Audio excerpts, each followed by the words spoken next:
Sunday done at the Boost Mobile Gold Coast 500, and it's some familiar faces up on the podium today and one new one on the right-hand side. Congratulations, Chaz Mostert, race winner back-to-back today, joined by Ryan Walkinshaw.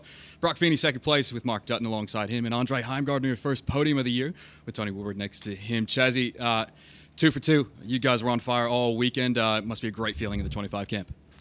Yeah, first of all, just still can't quite believe it.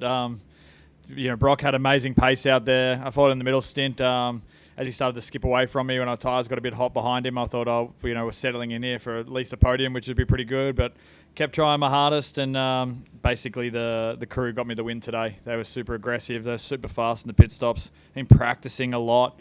They know how much it means in this final series. And, this is one's dedicated to them. And on the other side, obviously Woody didn't get through to finals, which is... I still take that pretty heavy to heart because he's been a real form guide all year. He's been so fast, and to be honest, he deserves to be all the way all the way to Adelaide on his talent. And now I feel like I've even got more I got to try and do now to carry that as well. So shame on one side of the garage, so awesome on one, but it's a team sport, and today the team won it for me. We talked a bit about it yesterday, but a huge swing for you week on week. It's also bringing this momentum going into the finals, and I believe your third seed heading into Sandown. So momentum is on your side, and a good chance to go to Adelaide to be in that top 4. Yeah, like Bathurst, we thought we had great car pace as well, and we were in the mix, but something out of our control kind of ruined that day, and then something on Woody's side. So we really got the line in the sand for Bathurst for us was where we needed to put our best car forward. We played around a lot throughout the year and tried a few different things. The category changed a lot where we're taking a lot of test days away, and basically some of the rounds become a lot of testing for us. And especially on the 25 side of the garage, we were pretty aggressive in what we were doing throughout the year to really try and find a sweet spot, and really focused on the last 3 races. So it's nice to be able to tick the box here this weekend. Saying that, Sandown's completely different again, but similar strengths and weaknesses, but completely different surface. So pretty interested to go there and see how we are, and I just want to try and get to Adelaide. We had a really fast car in Adelaide last year as well. Maybe not as fast as the guy beside us, but I feel like we've learned a lot in 12 months, and if we can give ourselves a shot there, we'll see what we can do. 2 for 2 surfboards. Congratulations. Broc Feeney second today. Second again today. 2 surfboards for you. It seemed to be you two going neck and neck. You're looking like you were chasing down Chaz different points there towards the second half.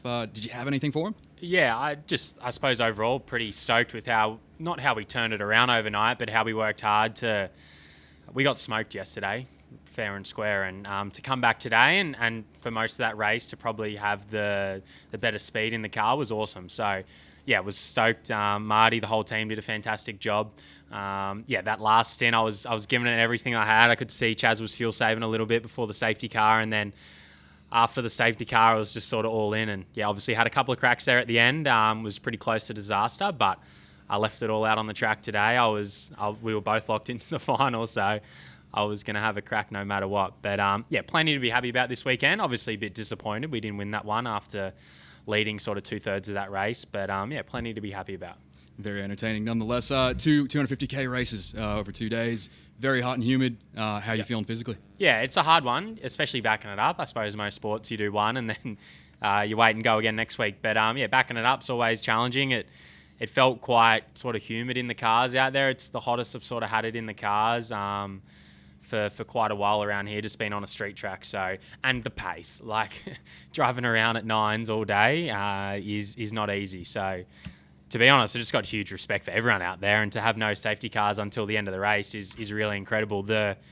We've talked about it all weekend, but how out of control the chicanes are, for everyone to actually survive that whole race is pretty awesome. Well, congratulations, run-up finish and top seed heading to Sandown. Andre, the first time we've seen you up here this year, is it a weight off your shoulders?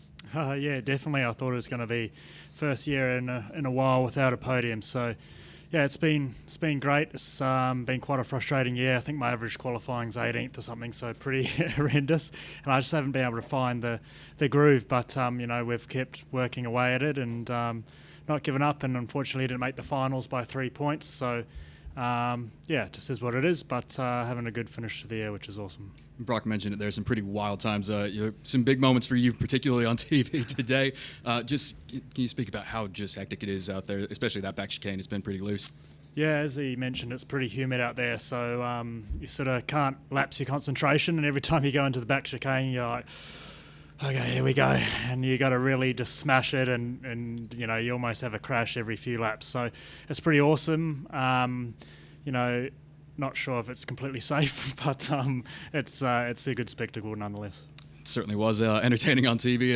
Hopefully, only half as much as behind the wheel. I'll keep my part brief and open up to the journalists in the room. Connor from V8 Sleuth. Andre, if I could just continue there. Looking back to that 2 weeks ago, like, would you do anything different on that last lap? Is that something you've replayed in your head a lot, or you know, to just miss out on that last lap of getting into the finals? Yeah, it was courtesy of Broc, but he's just doing his race. Look, I mean, yeah, I can sit there and, you know, blame the person that passed you on 2 corners to go, but yeah, I basically just aquaplaned and then he went down the racing line.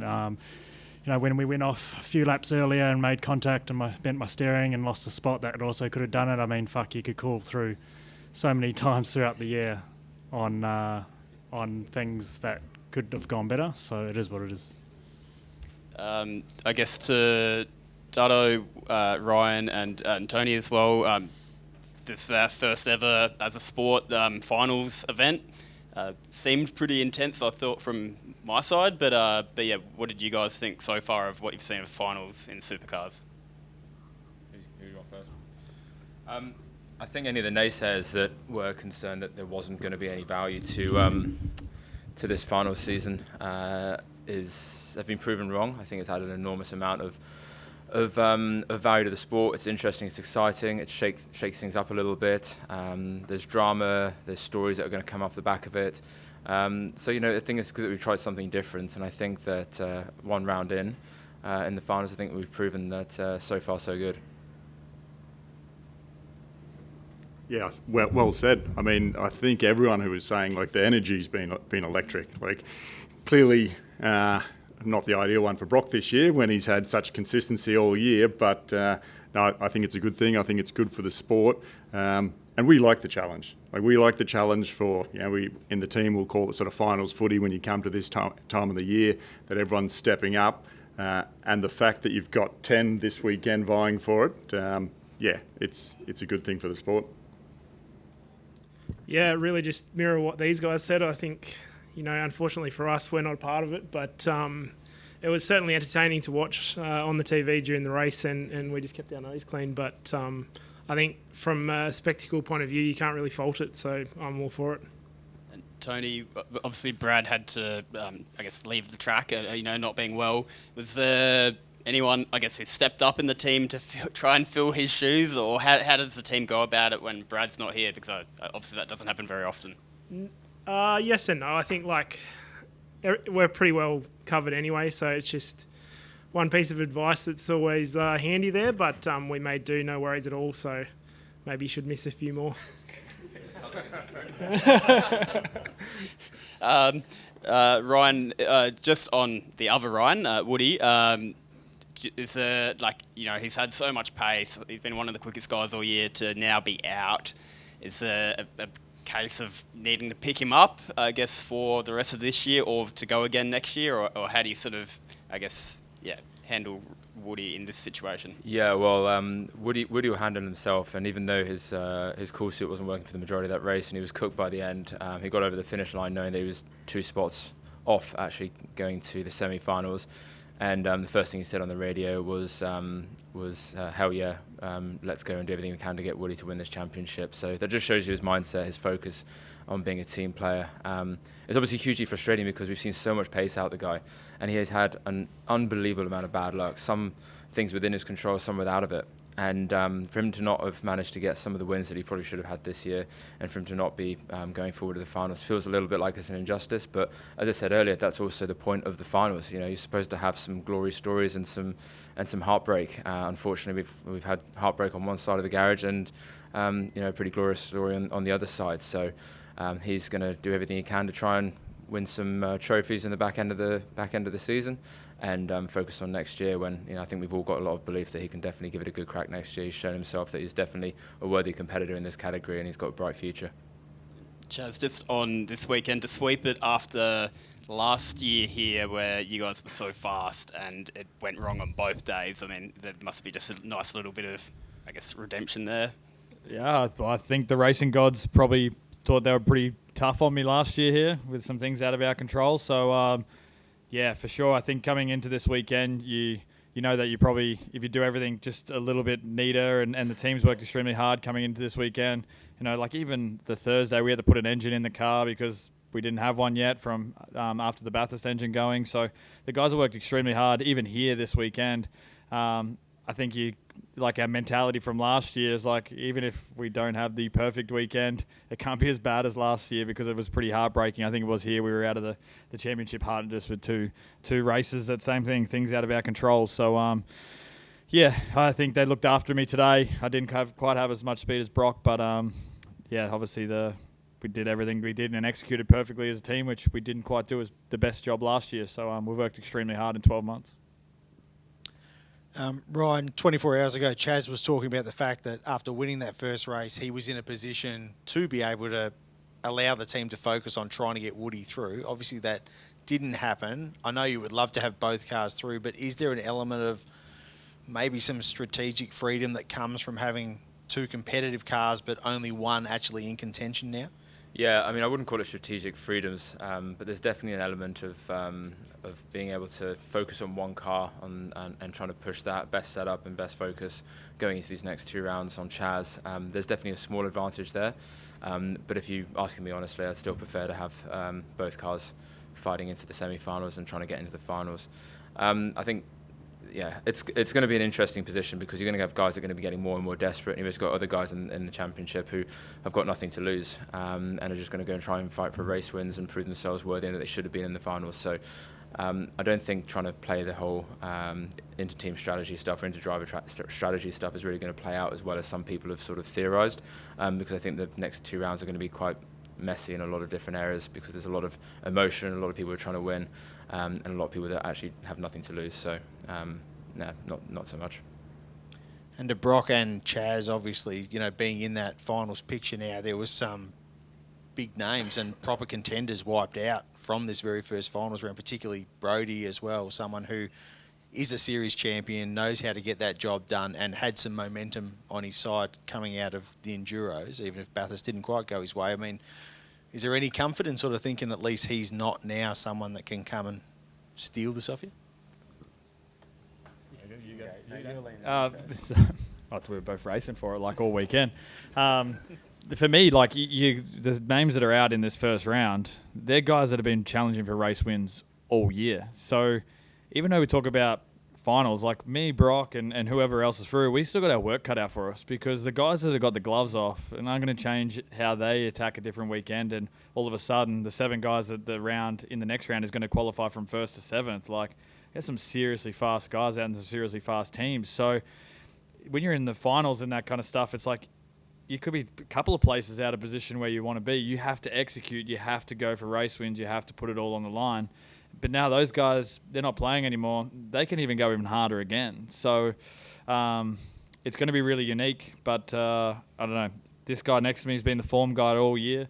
Everyone's been trying to keep up with him and try and beat him. And you just got to look at who's in and just keep trying your best and keep trying to win races. Yeah, everyone's in the finals for a reason. So even though 3 extremely fast guys got knocked out today, that doesn't make it any easier. Everyone's in the top 7 for a reason. They've done a good job. Gold Coast can bite. And obviously, Brodie, obviously that happened yesterday. So there's pressure's on. The pressure's on. Come Sandown, it's the same thing. It's just tighter and tighter with 4 people going through to Adelaide. So to be honest, I actually quite like the win and you're in. Like today, there was a bit of a storyline with Woody and Brodie. Unfortunately for them, their qualifyings didn't go too well, but it is a cool storyline to think about that. Same for Randall at the start. I knew he was going to have a crack because he was sort of on the borderline and he would have done anything for that win. So, yeah, to be honest, there's a lot going on. It's pretty exciting. It was great to be in a position, I think, for me and Chaz to be locked in yesterday, and we could both go have a full swing today.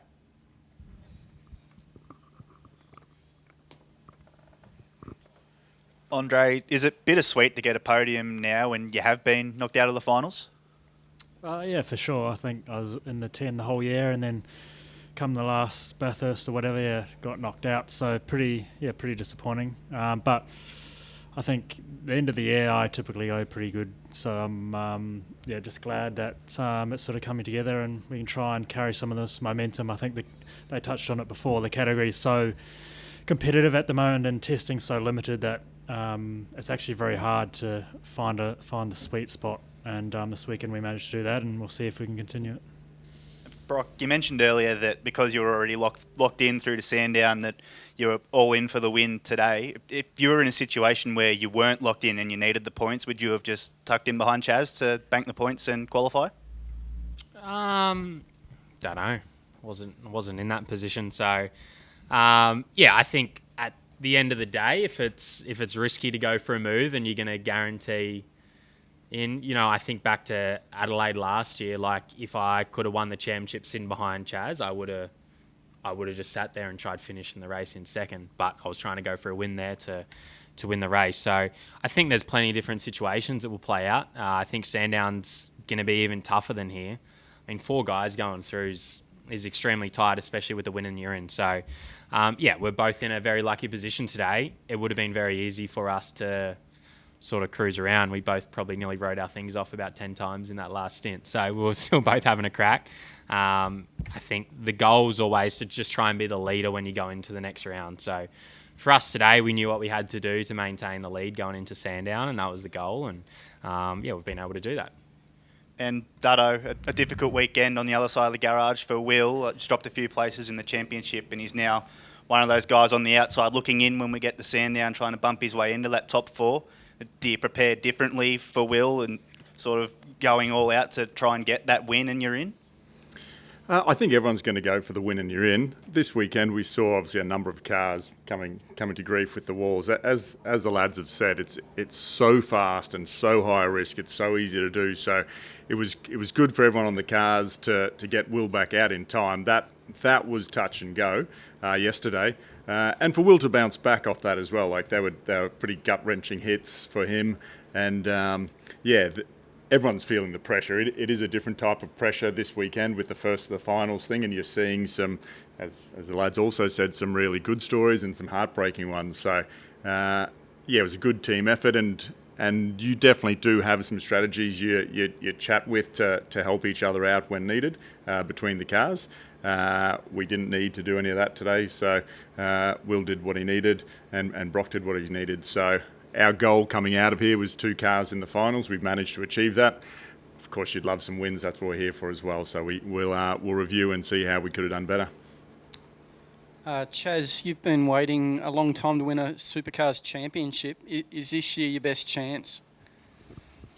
I think every year I come into this, I say it's my best chance, but it's starting to become a bit of a broken record. So it's so competitive. There's been so many great drivers I've versed over the years here, and every single one of them deserves the championship. They've been, before this year, it's been a consistent championship. The guys that are put the amount of race wins like Broc this year that has generally won it. So if there's a format that probably might suit me, it's probably this new one. So yeah, I would say it probably is my best chance going forward. Last call.